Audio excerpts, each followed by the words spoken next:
गरज रहा था, ऐसे हो जाता था ना। तो बहुत तेज से लगता था कि अब तो हम यहाँ संसार में रहे नहीं, अब यहाँ से हम क्या चल बसे, भगवान मेरी जगह को क्या करिए, खाली कर दीजिए, है कि नहीं। तो वो गरज रहा था, बहुत तेजी से गरज रहा था ना। किसको किसको डर हो रहा था? सबको डर हो रहा था। हमको खुद ही डर हो रहा था।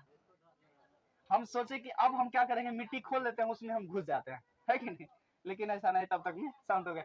तो वही है, मंदम मंदम गरजंती मेघा। अब नहीं होगा। अब रोलिया, तुम अभी तक लिख ही रही हो नूनू, तब तक इधर से सब लिख लिया है।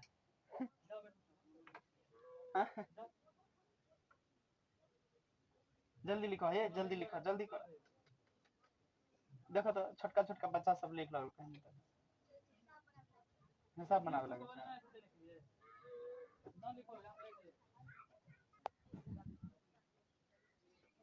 पहले चलो, देखो यहाँ पर ये संस्कृत है, इससे पहले आप लोग नहीं देखे हैं, नहीं देखे हैं ना।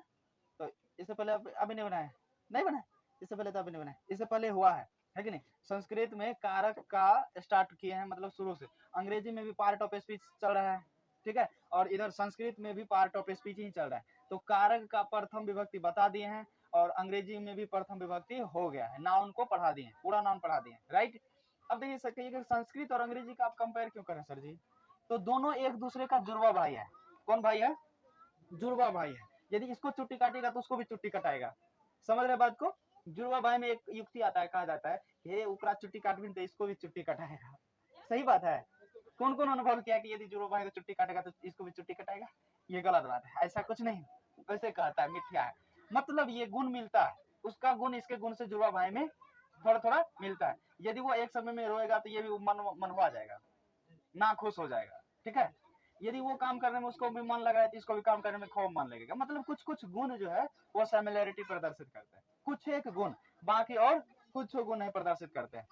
चलिए, अब यहाँ पर देखिए, कहिएगा कैसे तब सर जी, संस्कृत और अंग्रेजी का कैसे। तो अंग्रेजी में आप लोग जानते हैं, एक दो वर्ड देकर के आपको हम क्लियर करेंगे, यहाँ से आगे बढ़ेंगे। संस्कृत में और अंग्रेजी में क्या फर्क है ये जान लीजिए, कैसे कैसे संस्कृत हुआ, कैसे कैसे अंग्रेजी।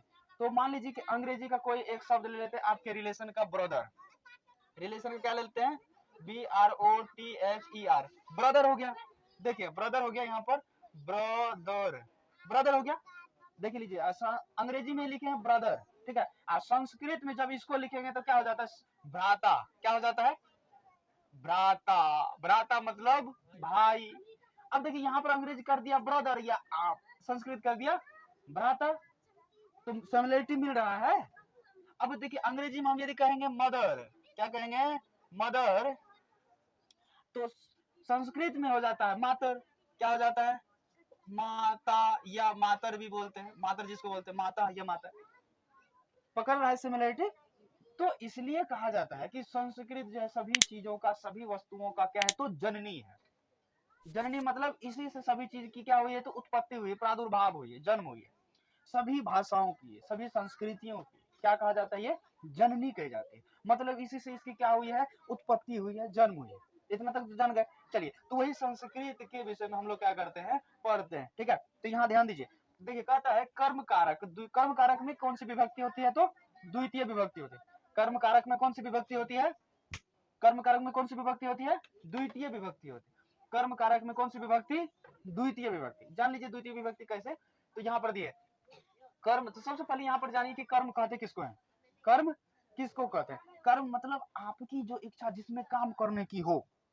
जैसे यही लड़का को देखो, मछली मारने का मन करता है, पूरे बैर में भी मछली मारने चला जाता है, डूब तुम जगह देखा। और जो कटान है, वो कटान में भी छलांग लगा देता है। हम इधर से जा रहे थे, देख रहे हैं ई राम और श्याम दोनों पहले ई छलांग लगाया, बाद में वो छलांग लगाया। वो तो कहबो करता है बस सर जी आई बोल चो भाग नहीं रही, लड़का वो कह रहा था। अब देखो, तो जिसमें तुमको काम करने में मन लगता है, जैसे मान लीजिए उधर बाढ़ की पानी आ गई, उसमें नहाने का मन करता है, ये गलत बात है, नहीं नहाना चाहिए, है कि नहीं। उसमें मान लो कितना मवेशी मर गया होगा, कहाँ से गंदा पानी आ रहा होगा, नाक में, कान में, मुंह में जाएगा तो वो तुमको बीमार करेगा, है कि नहीं। इसलिए बचना। तो जिसमें तुमको काम करने में मन लगता है उसको बोलते हैं कर्म। मतलब संस्कृत में पढ़ते, कर्तुरीप्सितम कर्म।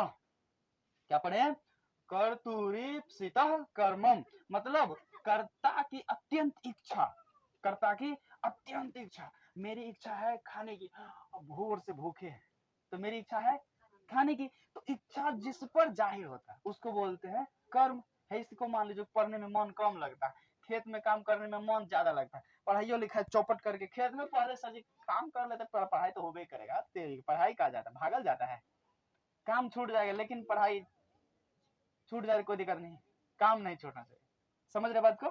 तो उसी को बोलते हैं कर्म।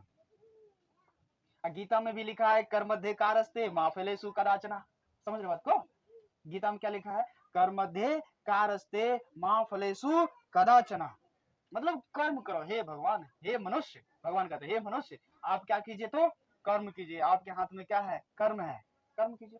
तो कर्म ही तो है, उसी को बोलते हैं कर्म कारक, समझ रहे बात को।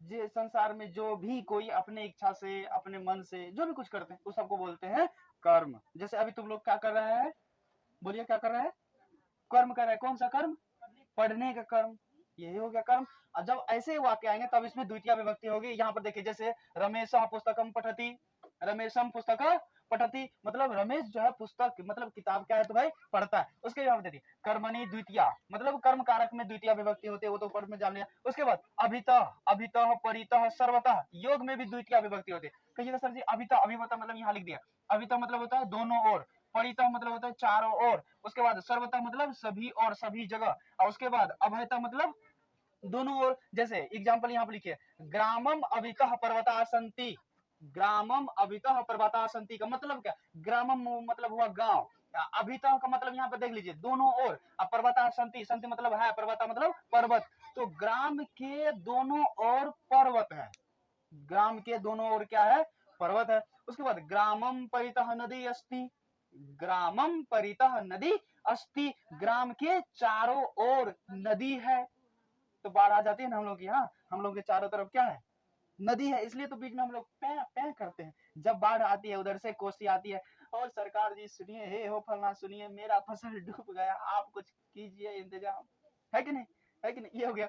उसके बाद ग्रामम सर्वतः वृक्षा सन्ति, मतलब गांव में सभी जगह क्या है तो वृक्ष ही वृक्ष है। ग्रामम उभयतः पर्वता सन्ति का मतलब क्या, ग्रामम उभयतः पर्वता सन्ति मतलब गांव के दोनों ओर क्या है, पर्वत है, पर्वत है का मतलब पहाड़ है। ठीक है, अब देखिए यहाँ पर देखिए यहाँ से लेकर के यहाँ तक का एक ही शब्द है, इसको एक ही सांस में करना है, सांस नहीं फूल जाएगा, सांस फूल जाएगा तो ये जाएगा दम्मा हो जाएगा, दम्मा नहीं होता है, ठीक है ना। जब संस्कृत पढ़िएगा किताब पढ़ते हैं तो आपकी मतलब हार्ट का, किसका, हार्ट का एक्सरसाइज होता है।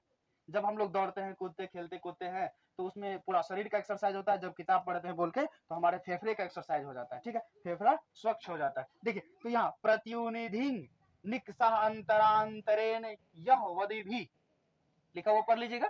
यहाँ पर क्या लिखा, प्रत्युनादिंग निकषः अंतरांतरेण यह वादि भी, पकड़ में आ रहा है बात को, एक बार फिर से उच्चारण करते हैं, प्रत्युनाधिंग निकषः अंतरानंतरेण यह वादि भी, अर्थात अर्थात प्रति, प्रति मतलब और, अनु मतलब पीछे, धिक, धिक है छोड़ा पढ़ता लिखता कुछ नहीं, धिक है, धिक मतलब धिक,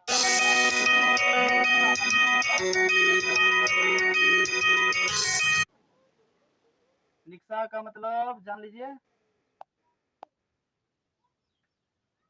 चलिए निक्सा मतलब क्या हो जाता है, निकट, निक्सा का मतलब निकट, अंतरा का मतलब हो जाता है पीछे। उसके बाद अंतरेन, अंतरेन मतलब बिना, अंतरेन का मतलब बिना। उसके बाद यावत, यावत मतलब तक, जैसे उसके आने तक, मेरे जाने तक, ठीक है ना, मेरे पढ़ाने तक, ये लोग हल्ला करता है जब है, अच्छा रहने दो जा जा जा, ठीक है, मेरे पढ़ाने तक ये बच्चा लोग हल्ला करेगा, जब पढ़ाना बैठ जाएंगे तो फिर हल्ला नहीं करेगा। तो तक हो गया, तक शब्द के योग में कौन सी विभक्ति होती है तो द्वितीय विभक्ति होती है।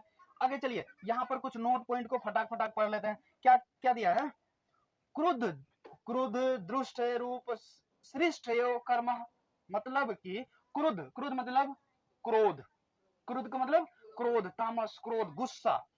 उसके बाद ध्रुत मतलब क्रीड़ा, ध्रुत क्रीड़ा मतलब कोई जुआ पासा वगैरह सब खेलने के क्रम में, उसमें क्या हो जाता है, इत्यादि कर्म में श्रेष्ठ, इत्यादि कर्म में कौन सी विभक्ति होगी, द्वितीय विभक्ति अपना चल रहा है ना, तो द्वितीय विभक्ति होगी। उसके बाद कर्म प्रवर्चनीय योग्य द्वितीय, कर्म प्रवचन मतलब जिसमें कोई विशेष कर्म को बताया जा रहा होगा, लिखाया जा रहा होगा, युक्ति किया जा रहा होगा। सुनो पैर नीचे, अब देखो कर्म प्रवर्चनीय योग्य द्वितीय मतलब कर्म के प्रवर्चन में कौन सी विभक्ति होगी, द्वितीय विभक्ति होगी। ठीक है, उसके बाद क्रिया विशेषण द्वितीय, क्रिया विशेषण द्वितीय, जब किसी का क्रिया विशेषण होगा तो उसमें कौन सी विभक्ति होगी, तो द्वितीय विभक्ति होगी। जैसे मंदम मंदम गर्जंती मेघा, क्या लिखा है, मंदम मंदम गर्जंती मेघा, जैसे परसों की रात में बहुत ही मध्यम मध्यम बादल गरज रहा था, ऐसे हो जाता था ना, तो बहुत तेज से लगता था कि अब तो हम यहाँ संसार में रहे नहीं, अब यहाँ से हम क्या चल बसे, भगवान मेरी जगह को क्या करिए, खाली कर दीजिए, है कि नहीं। तो वह गरज रहा था, बहुत तेजी से गरज रहा था ना, किसको किसको डर हो रहा था, सबको डर हो रहा था हमको खुद ही डर हो रहा था। हम सोचे कि अब हम क्या करेंगे, मिट्टी खोल लेते हैं, उसमें हम घुस जाते हैं, है कि नहीं, लेकिन ऐसा नहीं, तब तक में शांत हो गए। तो वही है मंदम मंदम गर्जंती मेघा। उसके बाद स मधुरम गायती, सह मधुरम गायती मतलब वह बहुत ही मधुर गाती है, बहुत सुंदर गाती है। चलिए उसके बाद काला ध्वनोर अत्यंत संयोगे द्वितीय, क्या पढ़ेंगे इसको, काला ध्वनोर अत्यंत संयोगे द्वितीय। फिर से एक बार प्रोनाउंसिएशन को ठीक करो संस्कृत का, काला ध्वनोर अत्यंत संयोगे द्वितीय, द्वितीय क्लियर है, काला ध्वनोर अत्यंत संयोगे द्वितीय, ये हो गया। मतलब कि कालवाचक और मार्गवाचक शब्द में क्या होती है, तो द्वितीय विभक्ति होती है। इसको हिंदी में नहीं लिखा, आप मौखिक को समझ लीजिएगा शब्द को। जैसे क्रोशं कुटिला नदी, क्रोशं कुटिला नदी मतलब ये नदी क्या है, तो एक कोस तक क्या है, तो टेढ़ी मेढ़ी जा रही है, पकड़ में आ रही बात को। तो उसके बाद मासम व्याकरणम अपठत मतलब वह जो है एक मास तक क्या कर रहा है, तो व्याकरण ही क्या कर रहा है, पढ़ रहा है। मासम व्याकरणम अपठत मतलब वह मास भर क्या करता है, तो व्याकरण पढ़ता है। ठीक है, तब यहाँ तक छोड़ते हैं कर्म कारक को, और आगे हम लोग अगला कर्म कारक को पढ़ेंगे। चलिए इसको सेव कर दीजिए।